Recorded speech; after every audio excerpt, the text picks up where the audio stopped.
Di video kali ini kita akan melanjutkan cerita dari episode 3 yang menceritakan bagaimana Light berhasil membalaskan dendamnya pada Garou hingga membuatnya kena mental. Nah, di episode 4 kali ini apa yang terjadi pada orang tua Light dan siapa target balas dendam Light berikutnya? Dengan begitu, daripada lama-lama lagi, berikut pembahasan cerita kali ini.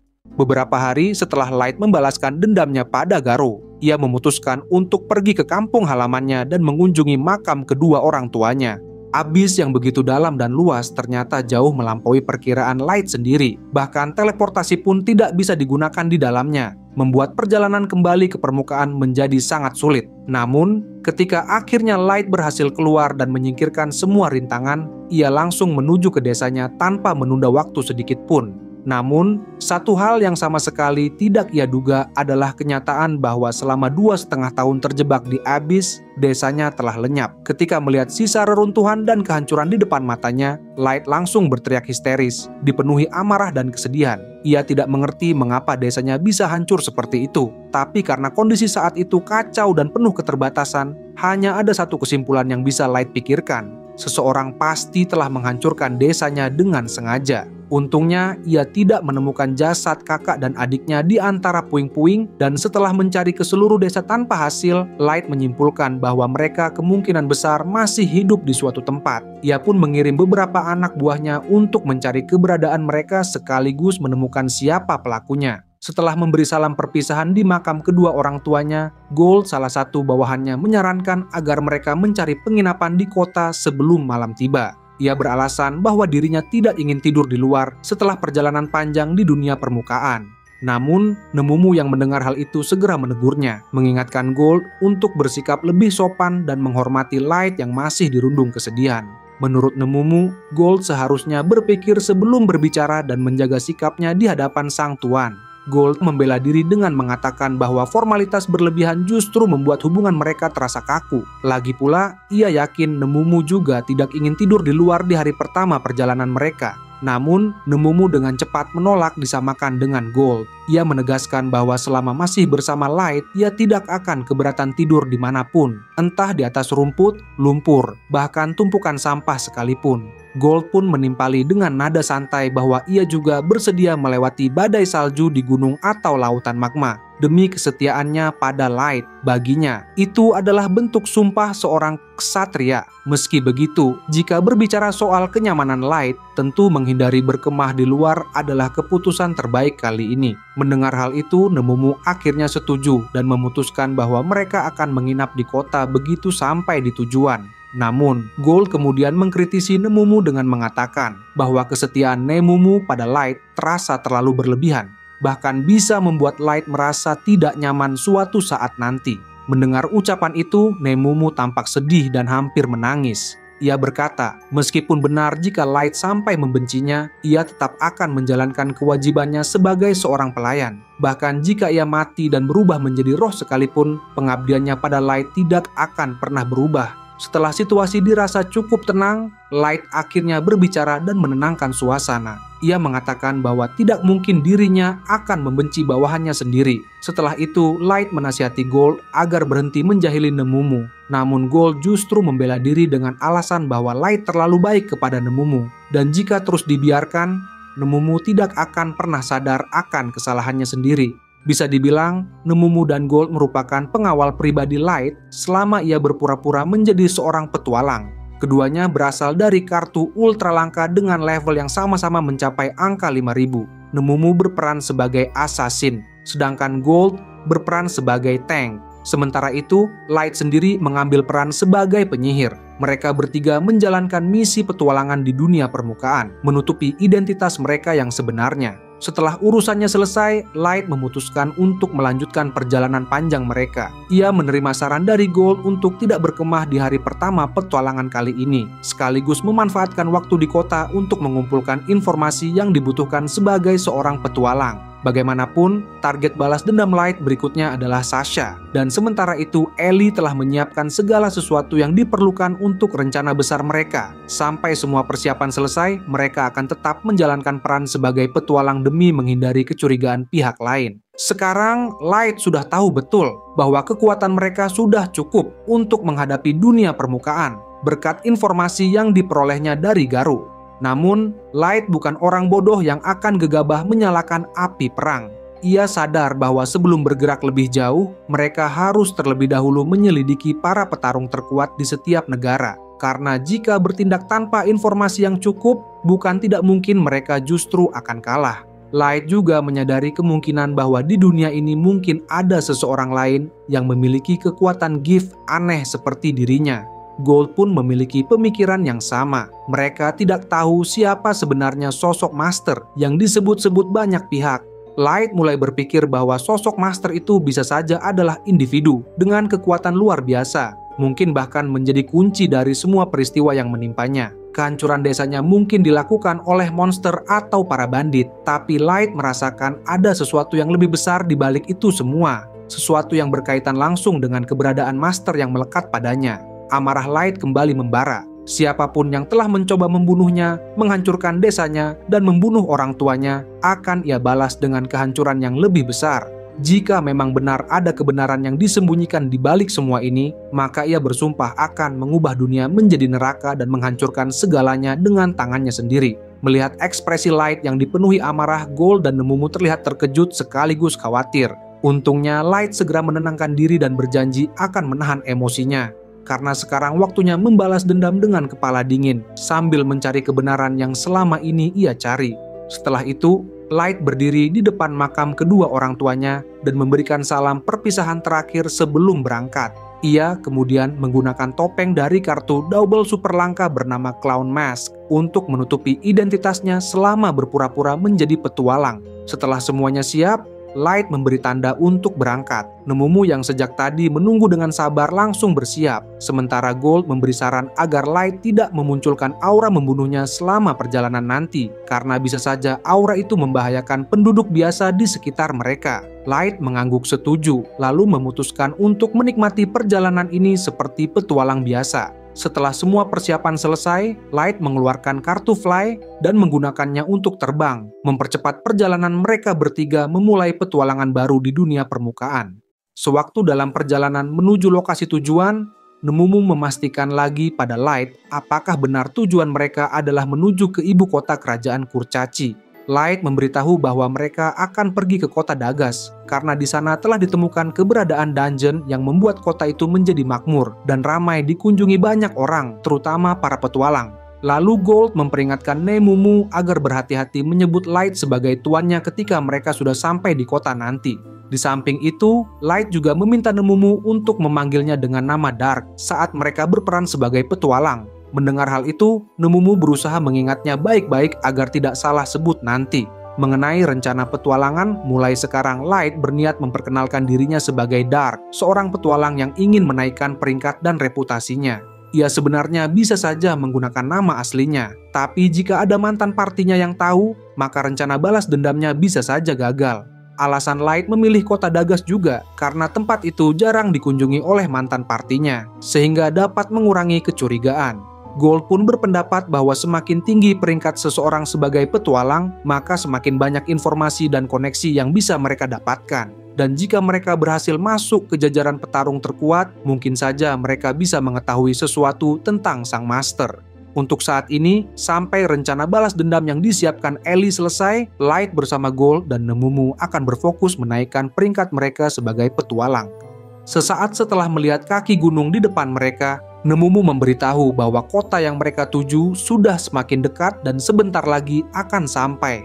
Untuk menghindari kecurigaan orang biasa, Light memutuskan untuk turun ke jalan lewat setapak hutan menuju kota. Sambil tertawa, Gold berpikir bahwa nantinya mereka akan menarik banyak perhatian dengan penampilannya yang mencolok. Namun, ketika berjalan di jalan setapak hutan yang cukup lebar, Nemumu tiba-tiba meminta mereka berhenti karena ia melihat sekumpulan bandit Kurcaci yang sedang berusaha merampok barang bawaan seseorang. Karena armor gold yang berwarna emas sangat mencolok, keberadaan mereka bertiga langsung diketahui oleh para bandit. Para bandit itu pun meminta kelompok Light untuk keluar dari persembunyian. Nemumu yang kesal menegur Gold karena telah membuat mereka ketahuan, tapi Gold sama sekali tidak khawatir dan malah merasa wajar jika seorang ksatria emas memang harus bersinar. Ketika para bandit melihat paras Nemumu yang cantik, mereka langsung berniat menangkapnya juga. Nemumu pun menoleh ke arah Light dan bertanya apa yang harus dilakukan. Light kemudian menyerahkan tugas menangkap para bandit yang masih bersembunyi, sementara ia sendiri akan mengurus para bandit lainnya dan menyelamatkan korban. Ia juga meminta Gold untuk tidak membunuh para bandit tersebut. Kemudian Gold mengatakan ke para bandit yang bersembunyi untuk keluar, karena ia juga sudah tahu jika armor emasnya juga telah diincar. Para bandit pun keluar dari persembunyian sambil memegang senjata dan langsung menyerang Gold. Namun, senjata para bandit itu dengan mudah hancur saat mengenai helm milik Gold. Dan dengan santainya, Gold menjentikkan jarinya ke arah kepala salah satu bandit hingga membuatnya langsung jatuh terkapar ke tanah. Ketika Gold berniat mengajari para bandit soal tekad seorang kesatria, bandit-bandit yang tersisa malah bingung dan gemetar ketakutan. Sementara itu, Light memberikan peringatan kepada para bandit di hadapannya untuk segera menyerah apabila ingin dibiarkan bebas. Namun para bandit sama sekali tidak takut dan justru merasa sombong karena memiliki level 200. Mendengar hal itu, Light meminta Nemumu agar tidak membunuh para bandit, karena saat ini mereka sedang berperan sebagai petualang. Nemumu langsung mengerti perintah itu dan secara tiba-tiba muncul di belakang para bandit, lalu menebas senjata yang mereka pegang dan membuat mereka semua pingsan. Di sisi lain, tampaknya Gold juga sudah mengurus bandit-bandit lainnya. Setelah itu, Light menghampiri para korban dan memastikan kondisi mereka aman. Ayah dan anak yang menjadi korban ikut terkejut atas bantuan kelompok Light, lalu mereka memutuskan untuk melakukan perjalanan bersama menuju kota Dagas. Di dalam kereta kuda, Light meminta maaf karena telah menumpang. Namun pria itu sama sekali tidak keberatan, karena ia merasa berutang nyawa setelah diselamatkan. Anak kecil itu terlihat kagum karena baru pertama kali melihat manusia yang bisa mengalahkan kurcaci secepat itu. Nemumu yang mendengar pujian tersebut berusaha rendah hati dan mengatakan bahwa Light sebenarnya jauh lebih kuat darinya. Pria itu kemudian berpikir bahwa kelompok Light mungkin adalah petualang terkenal yang sedang menuju kota Dagas untuk menjelajahi dungeon. Namun Light menjelaskan bahwa mereka belum menjadi petualang dan baru berencana untuk mendaftar.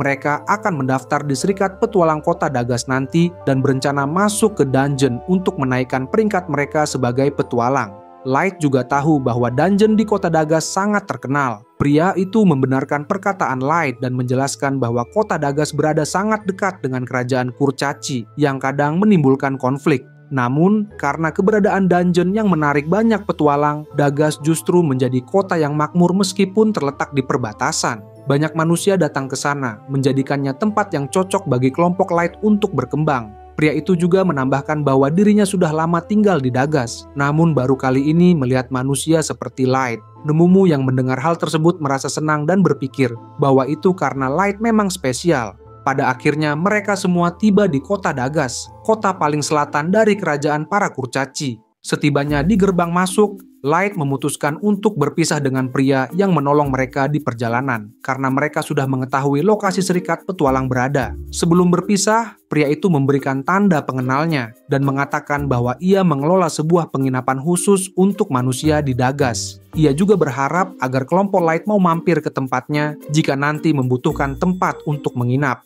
Setelah berpamitan, mereka pun berpisah dan melanjutkan perjalanan masing-masing. Begitu memasuki kota, Light bersama Gold dan Nemumu tampak takjub dengan pemandangan yang ada di depan mata mereka. Ini adalah kali pertama mereka mengunjungi kota di dunia permukaan. Dagas terlihat sangat ramai, dipenuhi oleh para petualang dari berbagai ras. Di sepanjang jalan banyak terlihat toko-toko senjata dan armor, sesuatu yang wajar karena para kurcaci memang terkenal sebagai pandai besi terbaik di dunia. Beberapa saat kemudian mereka tiba di area alun-alun kota. Gold menunjuk ke arah sebuah bangunan besar di hadapan mereka, yang ternyata adalah Serikat Petualang Dagas. Tanpa membuang waktu, mereka bertiga segera masuk ke dalam dan berjalan menuju meja resepsionis untuk mendaftar sebagai petualang baru. Di dalam gedung itu, suasananya sangat ramai. Para petualang dari berbagai ras tampak sedang beristirahat, menukarkan hasil misi, atau mencari rekan baru. Saat giliran mereka tiba, Nemumu tampak protes ketika mengetahui bahwa kelompok mereka hanya terdaftar sebagai petualang peringkat F. Petugas resepsionis yang mulai kesal menjelaskan bahwa semua petualang baru memang diwajibkan memulai dari peringkat terendah sesuai aturan serikat. Namun Nemumu tetap bersikeras. Ia berpendapat bahwa Dark pantas mendapatkan peringkat yang jauh lebih tinggi. Light akhirnya menenangkan situasi dan berkata bahwa ia tidak keberatan memulai dari bawah. Ia lalu meminta maaf kepada petugas atas ketidaksopanan Nemumu. kemudian menyelesaikan proses pendaftaran mereka. Setelah keluar dari serikat, Nemumu tampak sedih karena merasa telah membuat Light harus meminta maaf. Sementara Gold hanya bisa tertawa melihat tingkah mereka berdua. Karena hari sudah mulai gelap, Light memutuskan untuk menuju ke penginapan milik pria yang mereka temui sebelumnya. Setibanya di penginapan, pria itu tampak senang dan berterima kasih karena mereka benar-benar datang. Ia berjanji akan memberikan pelayanan terbaik selama mereka menginap. Light kemudian mengajukan 3 permintaan. Mereka akan tinggal selama 1 bulan penuh, menempati seluruh lantai atas, dan tidak ada seorang pun yang boleh naik ke sana. Sebagai gantinya, Light membayar 300 koin emas. Awalnya, pria itu terlihat ragu, tapi setelah Light menjelaskan bahwa uang itu adalah bentuk hadiah, ia pun menerimanya dengan senang hati. Setelah urusan pembayaran selesai, mereka diantarkan menuju kamar di lantai atas yang kini menjadi tempat mereka tinggal sementara. Begitu masuk, Light langsung menggunakan 3 kartu detection, magic nullification, dan silent. 3 kartu itu berfungsi untuk mencegah orang lain menguping pembicaraan mereka, menetralkan sihir di sekitar, dan membuat mereka bisa berbicara dengan bebas tanpa gangguan. Saat suasana sudah tenang, Gold dengan rasa penasaran bertanya dari mana semua koin emas itu berasal. Light menjelaskan bahwa uang itu dikumpulkan oleh bawahannya yang telah lebih dulu bekerja sebagai pedagang di dunia permukaan. Semua uang itu asli, meskipun sebenarnya ia bisa saja menciptakan emas melalui kekuatan gift-nya. Namun Light memilih untuk menggunakan uang yang ada dengan bijak karena ia tidak ingin menghancurkan kestabilan ekonomi negara lain dengan harta yang terlalu banyak. Nemumu mulai memahami alasan Light ingin menjadi petualang, tapi ia masih merasa bingung mengapa tuannya tidak memerintahkan bawahannya saja untuk menjalankan pekerjaan itu. Mendengar hal itu, Light langsung terlihat marah karena ia mengira Nemumu berniat mengambil alih misi balas dendamnya atau bahkan mencoba menghalanginya. Setelah suasana kembali tenang, Light pun meminta maaf karena sempat terlalu emosional. Ia tahu bahwa Nemumu hanya khawatir dan memikirkannya. Sebagai bentuk kesetiaan, Nemumu kemudian meminta izin pada Light untuk mencium kakinya. Light sempat terdiam, tapi Nemumu tetap menunduk dan mencium kakinya sebagai bukti kesetiaannya masih ada. Dalam hatinya, ia berpikir bahwa setidaknya ia ingin melakukan hal itu sekali saja, walaupun sebenarnya ia merasa malu dan tidak terlalu nyaman melakukannya. Melihat adegan itu, Gold dengan nada mengejek bertanya apakah semua itu semacam foreplay. Light langsung terdiam kaku dan wajahnya memerah karena malu mendengar perkataan Gold. Nemumu yang merasa tersinggung langsung memarahi Gold karena berpikir yang tidak-tidak tentang kesetiaannya pada Light. Namun Gold hanya tertawa kecil dan beranggapan bahwa dari sudut pandang manapun, Nemumu terlihat seperti wanita yang terlalu bersemangat terhadap kaki anak muda yang beberapa tahun lebih muda darinya. Karena keduanya terus berdebat, Light akhirnya menengahi dan meminta mereka berdua untuk tenang. Ia mengingatkan bahwa besok mereka harus bersiap menuju dungeon. Meskipun nantinya mereka juga harus memprioritaskan rencana Ellie jika semua persiapan telah selesai. Keesokan paginya, kelompok Light akhirnya tiba di dekat gerbang masuk dungeon kota Dagas. Dari kejauhan, tempat itu sudah terlihat sangat ramai dengan para petualang dan pedagang yang sibuk menawarkan barang dagangan mereka. Gerbang masuk dungeon dipenuhi antrean panjang yang membuat mereka harus menunggu cukup lama untuk bisa masuk. Dari sekian banyak petualang yang mengantri, sebagian besar berasal dari ras manusia, beastmen, centaur, dan kurcaci. Sementara ras elf jarang terlihat di sana karena sulit diterima di kota Dagas yang memang didominasi oleh ras kurcaci. Sejak lama, kedua ras itu memang memiliki hubungan yang tidak akur. Saat menunggu giliran, Gold dan Nemumu justru menarik banyak perhatian karena penampilan mereka yang mencolok. Tapi Light tidak mempermasalahkan hal itu. Karena sejak awal formasi kelompok mereka memang sudah dirancang demikian. Gold berada di depan sebagai tank, sementara Nemumu di belakang sebagai pengawas. Light tahu bahwa jika terjadi sesuatu padanya, situasinya bisa menjadi rumit. Jadi, posisi Nemumu yang berdiri dekat dan terkadang merangkul Light dianggap sebagai langkah pencegahan. Meski sedikit memalukan, Light tetap membiarkannya karena itu saran dari Nemumu sendiri.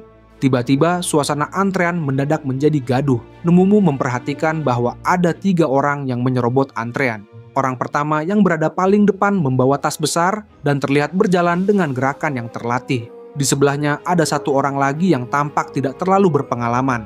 Dan 1 orang terakhir tampaknya hanya bertugas membawa barang bawaan mereka. Beberapa petualang muda tampak ingin memprotes tindakan mereka, tapi tidak ada yang berani karena takut berhadapan dengan ras lain.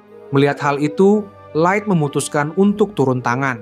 Ia memanggil sosok berjubah yang menyerobot antrean itu dan memperingatkannya agar tidak memotong barisan. Itu saja untuk pembahasan kali ini. Jangan lupa untuk like, share, dan subscribe. Sampai jumpa di video berikutnya.